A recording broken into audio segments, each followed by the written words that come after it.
चलिए हम लोग आज हकेल्स रूल पे चर्चा करेंगे। देखते हैं हकेल्स रूल। देखा जाए, हकेल का कहना है कि ऐसे साइक्लिक कंपाउंड जिनमें डिलोकलाइज्ड रिंग हो पाई इलेक्ट्रॉन्स का और उनमें 4n+2 पाई इलेक्ट्रॉन्स हों तो वो एरोमेटिक होगा, और यदि जो है 4n पाई इलेक्ट्रॉन हो और प्लेनर स्ट्रक्चर हो तो एंटी एरोमेटिक होगा। और यदि ऐसा नहीं है, 4n पाई इलेक्ट्रॉन तो हैं लेकिन मॉलिक्यूल प्लेनर नहीं है, नॉन प्लेनर है, तब वो नॉन एरोमेटिक होगा। तो हकेल्स रूल क्या कहता है, देखिए, according to this rule, cyclic planar system, cyclic planar system, planar system या प्लेनर मॉलिक्यूल कहें, हैविंग अ डिलोकलाइज्ड रिंग, जिसमें एक डिलोकलाइज्ड रिंग हो। डिलोकलाइज्ड का मतलब कि उसमें जो इलेक्ट्रॉन है पूरे रिंग पे घूम रहे हो, अर्थात हर आइटम पर एक एक प्योर पी ऑर्बिटल हो, वो दोनों साइड में कॉन्जुगेशन कर रहा हो। Having a delocalised ring of 4n+2 pi electron,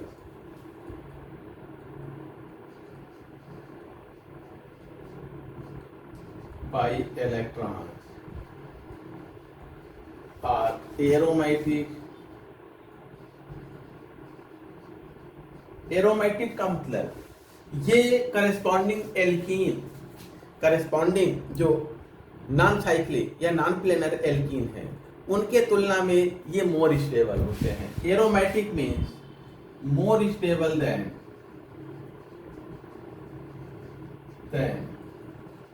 the corresponding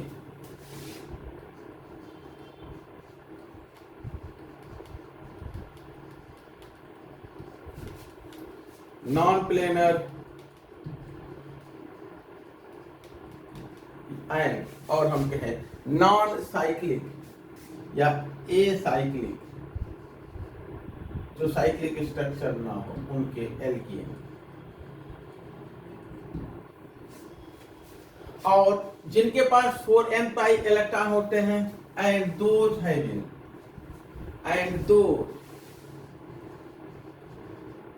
cyclic planar structure या मॉलिक्यूल की बात कर लें, प्लेनर स्ट्रक्चर हो या मॉलिक्यूल कर लें, planar molecule having delocalized ring of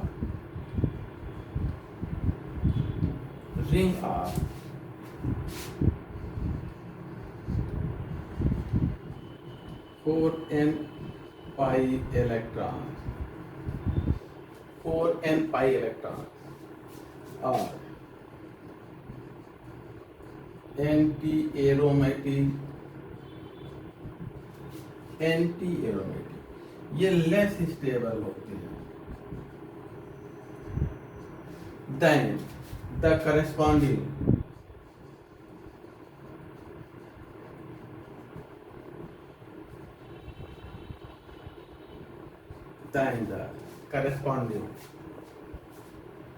acyclic non-planar and acyclic alkene. ऐसे एल्कीन जो नॉन प्लेनर है या एसाइक्लिक है उनसे जो है ये लेस स्टेबल है, ठीक ना। ये रहा हकेल्स का रूल।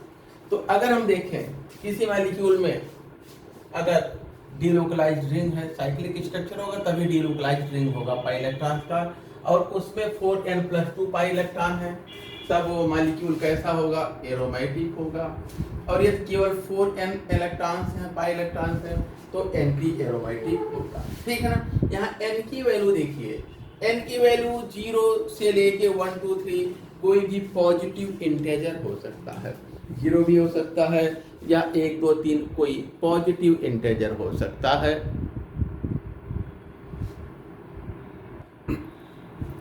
तो हम क्या मॉलिक्यूल के पास एक डिलोकलाइज्ड रिंग हो, यहाँ n की वैल्यू क्या है, n 0 1 2 इस तरह से एनी पॉजिटिव इंटीजर, 0 से लेकर के कुछ भी कोई भी एक पॉजिटिव पूर्ण संख्या हो सकता है। देखा जाए अगर हम हकेल्स रूल के अनुसार एरोमेटिक और एंटी एरोमेटिक रिंग में कितने पाई इलेक्ट्रॉन्स होते हैं, इनको फाइंड करें तो देखिए कितने होंगे।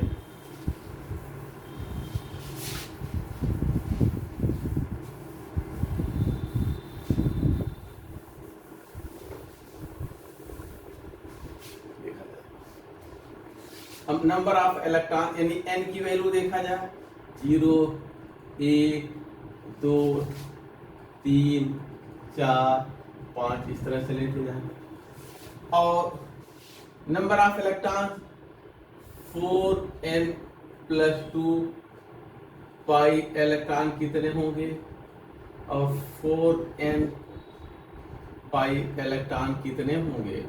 यदि हम n की वैल्यू 0 लें तो इसमें कितना हो जाएगा, 2 हो जाएगा, इसमें 0 हो जाएगा, इसमें 6 हो जाएगा, 10 हो जाएगा, 14 हो जाएगा, 18 हो जाएगा, 22 इस तरह से होंगे, इसमें 4 हो जाएगा, 8 हो जाएगा, 12 हो जाएगा, 16 हो जाएगा, 20 हो जाएगा इस तरह से।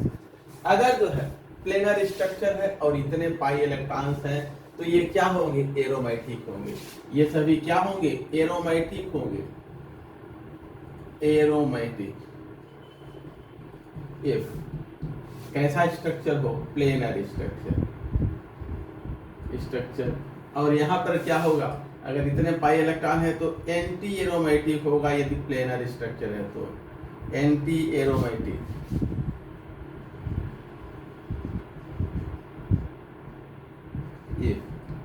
नॉन प्लेनर स्ट्रक्चर, सॉरी यदि प्लेनर स्ट्रक्चर है तो नॉन प्लेनर होगा, तो नॉन एरोमेटिक होगा। इफ प्लेनर स्ट्रक्चर,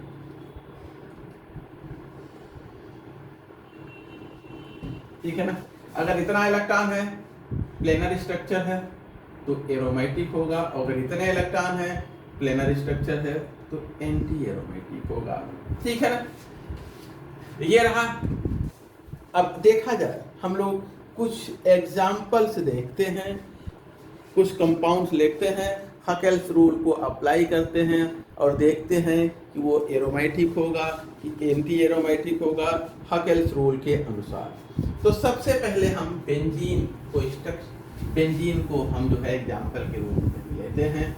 देखा जाए बेंजीन एरोमेटिक है कि नहीं, इस पे चर्चा करते हैं। पहला एग्जाम्पल है बेंजीन। बेंजीन में 6 कार्बन होते हैं और अल्टरनेट सिंगल डबल बॉन्ड होता है, इसलिए हम इसको 6 एनुलीन भी कहते हैं। बेंजीन को हम 6 एनुलीन भी कह सकते हैं। 6 एनुलीन के 6 जो ब्रैकेट में लिखा है ये व्यक्त होता है कि 6 कार्बन एटम्स है बेंजीन में, और अल्टरनेट सिंगल डबल बॉन्ड है। देखा जाए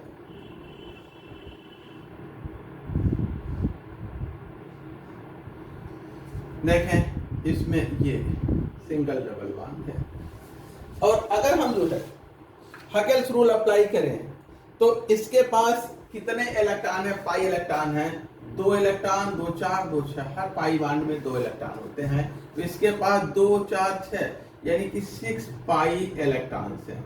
ये किसको करेस्पॉन्ड करता है, अगर हम 4n+2 फार्मूले में n की वैल्यू 1 रख दें तो ये 4n+2 पाई इलेक्ट्रॉन्स को करेस्पॉन्ड करेगा। यदि n की वैल्यू 1 हो, इसको 1 ले लें तो 4 × 1+2 पाई इलेक्ट्रॉन।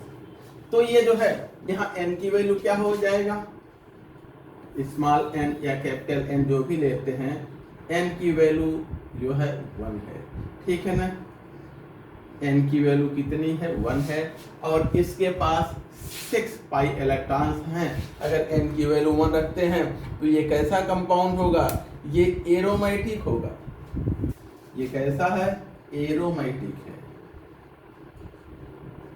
ये करस्पॉन्डिंग एल्कीन के कंपैरिजन में, एसाइक्लिक एल्कीन के कंपैरिजन में मोर स्टेबल होगा।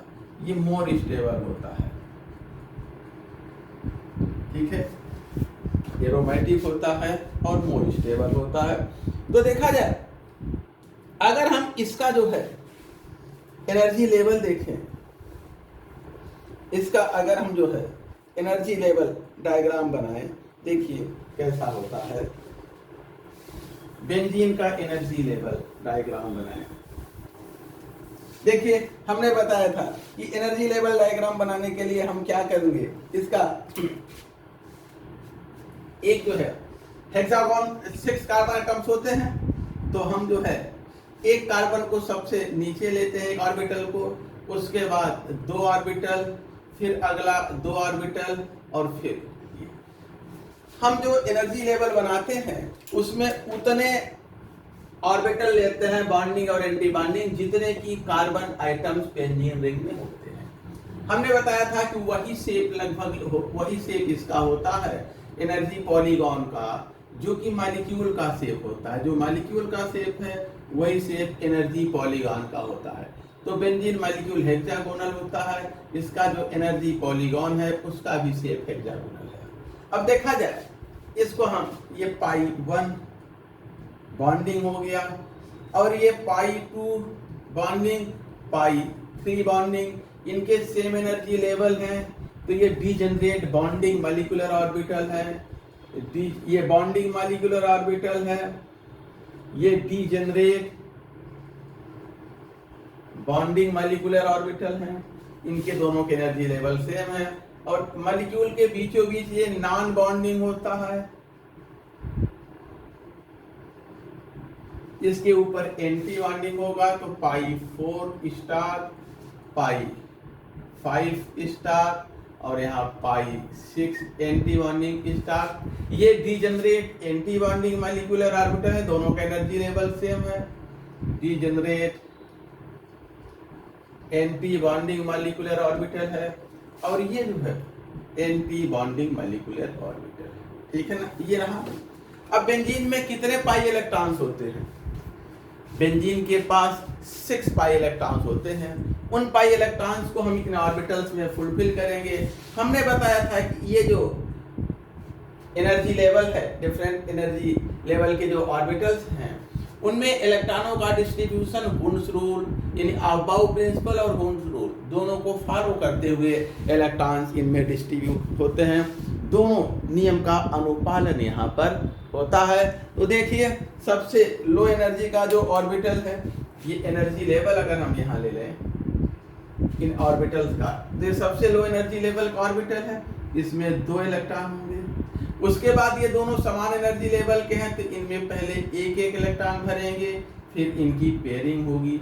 तो कितने इलेक्ट्रॉन हो गए? 6। और बेंजीन में कितने पाई इलेक्ट्रॉन होते हैं? 6 पाई इलेक्ट्रॉन्स होते हैं, और हमने 2 4 6 भर दिया। तो जो बॉन्डिंग मॉलिक्यूलर ऑर्बिटल है, देखिए ये कैसे हैं? फुलफिल्ड हैं, क्लोज हैं, और एंटी बॉन्डिंग एम्प्टी है।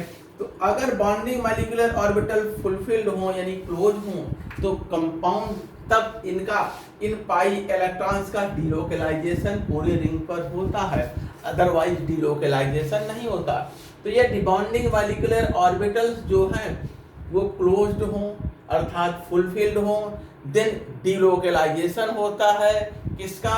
पाई इलेक्ट्रॉन्स का डिलोकलाइजेशन होता है पूरे रिंग पर, और इस प्रकार का डिलोकलाइजेशन मॉलिक्यूल की एनर्जी को घटाता है, स्टेबिलिटी को बढ़ाता है, मोर स्टेबल होते हैं, एरोमेटिक होते हैं। तो देखा जाए जो मॉलिक्यूलर ऑर्बिटल्स हैं फुलफिल्ड यानी कि क्लोज्ड। अगर ये हाफ फिल होते, इनकम्प्लीटली फिल होते, तो ओपन मॉलिक्यूलर ऑर्बिटल हो जाता।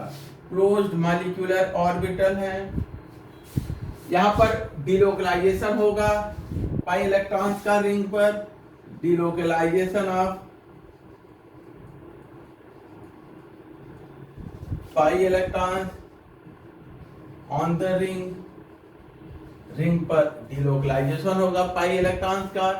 एरोमेटिक होगा, मोर स्टेबल होगा। तो बेंजीन कैसा होता है? एरोमेटिक होता है। ठीक है। दूसरा, यदि हम जो है नेक्स्ट एग्जांपल देखें साइक्लोऑक्टाटेट्राईन का।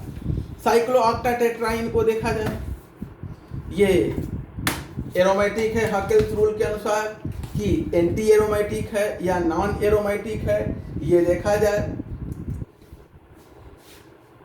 साइक्लोऑक्टाटेट्राईन या हम कहें 8 एनुलीन, इसमें 8 इलेक्ट्रॉन होते हैं, तो 8 एनुलीन भी इसे कहा जाता है। साइक्लोऑक्टाटेट्राईन 8 एनुलीन।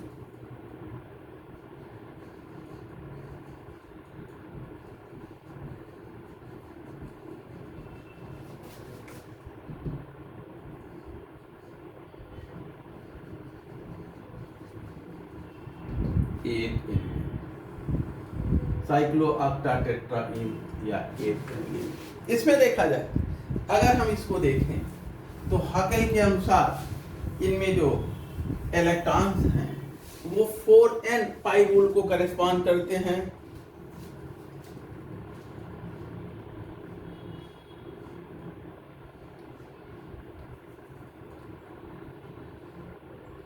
देखा जाए इसमें जो है ये है साइक्लोऑक्टाटेट्राईन, इसमें 4 पाई बॉन्ड है, 1 2 3 4, तो 8 पाई इलेक्ट्रॉन होंगे, 8 पाई इलेक्ट्रॉन्स हैं। और ये किसको करेस्पॉन्ड करेंगे?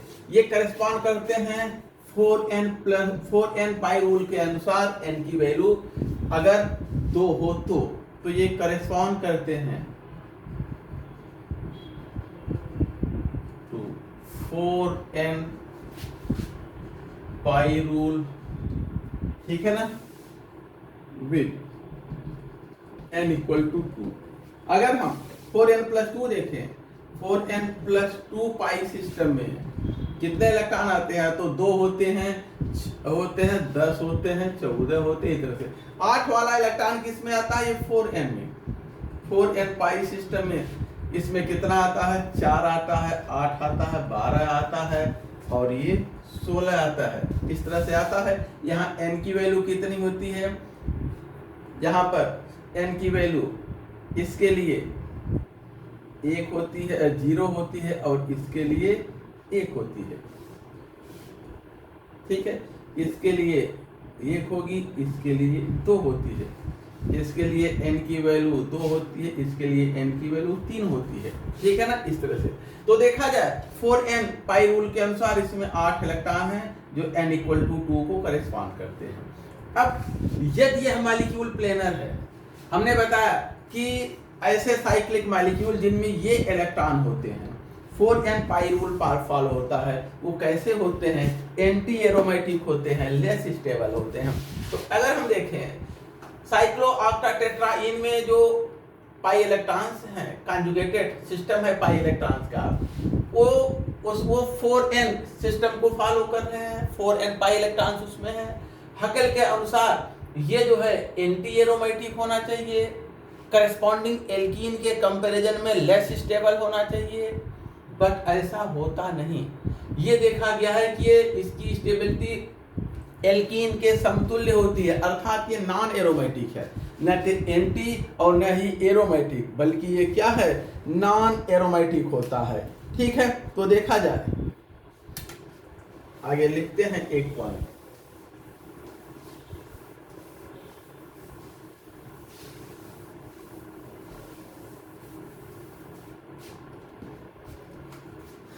According to Hawkes 4n pi electron rule, इसे क्या होना चाहिए? Anti aromatic. It should be anti aromatic.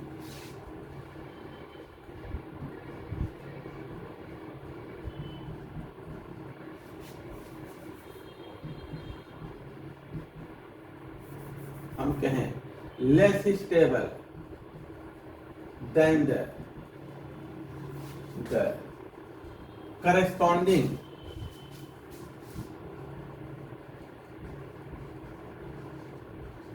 acyclic alkene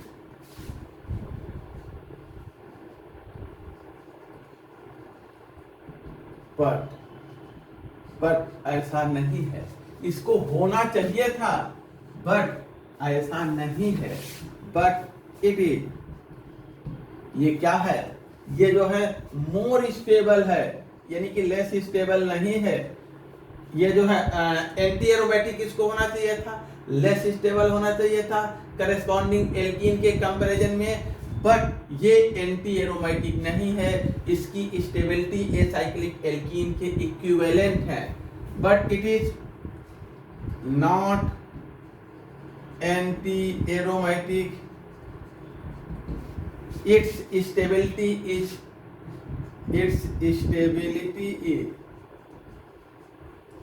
equivalent to the corresponding conjugated acyclic alkene.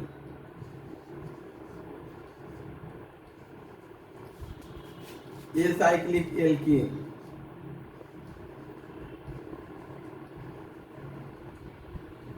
अर्थात हम कहें ये नॉन एरोमेटिक है, हेंस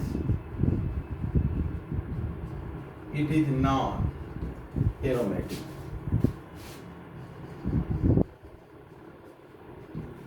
अब यहां पर देखिए ऐसा क्यों है, हम हकेल्स रूल वही अप्लाई होता है, चाहे एरोमेटिसिटी का 4n+2 पाई रूल हो, चाहे एंटी एरोमेटिसिटी का 4n पाई रूल हो, चाहे जो रूल हो, हकेल का रूल वही अप्लाई होता है जहां पर पी ऑर्बिटल्स का डिलोकलाइजेशन, पी ऑर्बिटल दोनों साइड ओवरलैपिंग करता हो, पी ऑर्बिटल हर कार्बन एटम पर पी ऑर्बिटल हो और प्रत्येक पी ऑर्बिटल दोनों साइड ओवरलैपिंग करता हो। देखिए जैसे अभी हमने बेंजीन में बताया ना, इसमें जो है हर कार्बन पर पी ऑर्बिटल होते हैं, हर कार्बन पर पी ऑर्बिटल होते हैं, ठीक है। ये पी ऑर्बिटल इधर भी ओवरलैप करता है और इधर भी ओवरलैप करता है। ये पी ऑर्बिटल इधर किया है तो इधर भी करता है, ये इधर किया है तो इधर भी कर रहा हो, ये इधर किया है तो इधर भी कर रहा हो, इधर किया है इधर भी कर रहा हो। यानी कि दोनों तरफ ओवरलैपिंग जब तरफ नहीं होगी तब तक पूरे रिंग पर पाई इलेक्ट्रॉन्स का डिलोकलाइजेशन नहीं होता है। और यदि डिलोकलाइजेशन नहीं हो रहा है तो फिर ये एरोमेटिक या एंटी एरोमेटिक। अगर इस delocalised ring of pi electron में 4n+2 पाई इलेक्ट्रॉन्स है तो एरोमेटिक होगा, अगर 4n इलेक्ट्रॉन है तो एंटी एरोमेटिक होगा। लेकिन अगर इनकी ओवरलैपिंग किसी कारण से पॉसिबल नहीं है, ओवरलैपिंग कब नहीं होगी, जब मॉलिक्यूल नॉन प्लेनर हो, तब जो है इनकी ओवरलैपिंग, जब ये समान तल में नहीं होंगे तब इनकी ओवरलैपिंग नहीं होगी और तब मॉलिक्यूल न तो एरोमेटिक हो सकता है न तो एंटी एरोमेटिक हो सकता है, और उस केस में ये क्या होगा, नॉन एरोमेटिक हो सकता है। तो आज की क्लास बहरहाल इसी पे हम लोग रोकेंगे, हम लोगों का समय समाप्त हो रहा है। यहाँ से कल की क्लास में हम देखेंगे और ये बताएंगे कि साइक्लोऑक्टाटेट्राईन जो है वो नॉन एरोमेटिक क्यों है, ठीक है ना, नॉन एरोमेटिक क्यों है। नॉन एरोमेटिक का कारण क्या होगा, इसके सभी आइटम के जो पी ऑर्बिटल हैं वो समान तल में सेम प्लेन में नहीं होंगे, जिसकी वजह से हर पी ऑर्बिटल एक दूसरे अपने एडजेसेंट पी ऑर्बिटल के साथ ओवरलैपिंग नहीं कर पाता है और इलेक्ट्रॉन का पूरे रिंग में डिलोकलाइजेशन नहीं होता है। तो पहले हम इस आधार पर देखेंगे, फिर ऑर्बिटल एनर्जी लेवल बना करके फिर देखेंगे कि क्लोज्ड ऑर्बिटल हमें मिलता है कि ओपन मिलता है। अगर क्लोज्ड है तो एरोमेटिक होगा, ओपन है तो नॉन एरोमेटिक होगा या एंटी एरोमेटिक होगा, ठीक है ना। लेकिन अब यहाँ से कल की क्लास में देखा जाएगा।